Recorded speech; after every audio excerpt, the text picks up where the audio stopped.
Sa likod ng lente. Si Ira ay isang tahimik na estudyante sa kolehiyo, mahilig sa photography, at mas pinipiling manood ng mundo sa likod ng kanyang kamera. Tuwing may event sa campus, laging siyang volunteer photographer, hindi dahil gusto niyang makisalamuha, kundi dahil mas komportable siyang tahimik na nakamasid. Isang araw, habang kumukuha siya ng candid shots sa isang school event, may isang lalaking biglang lumapit sa kanya. "Pwede bang makita yung kuha mo kanina? Feeling ko ako yung nashoot mo habang kumakain ng spaghetti." Napatingin siya.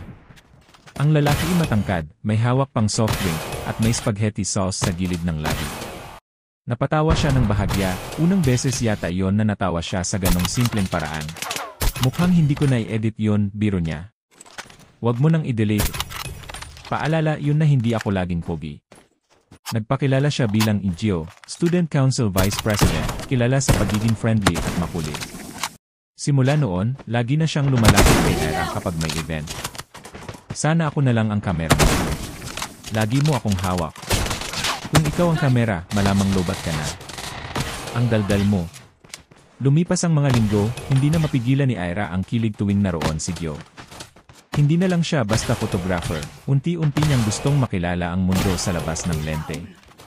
Isang araw, pagkatapos ng isang school concert, naglakad silang dalawa pauwi. Tahimik si Gio. Nag-iiba. "Alam mo, Ira, gusto kong malaman mo, hindi lang ako nagpapakuha ng litrato sa iyo para may i-profile ako. Gusto kong makita mo rin ang sarili mong kagandahan, kahit sa likod ng kamera ka lang palagi." Hindi nakasagot si Ira. Nahulog ang kamay niyang may hawak sa kamera. "At kung papayag ka, gusto kong maging dahilan ng mga ngiti mong hindi mo kinukunan ng Tol, litrato." lasit yun, oh. Napangiti Gago si lasit. Ira. Pwede mo long range yan. Nice one. "Sige, Gio. Ayun na.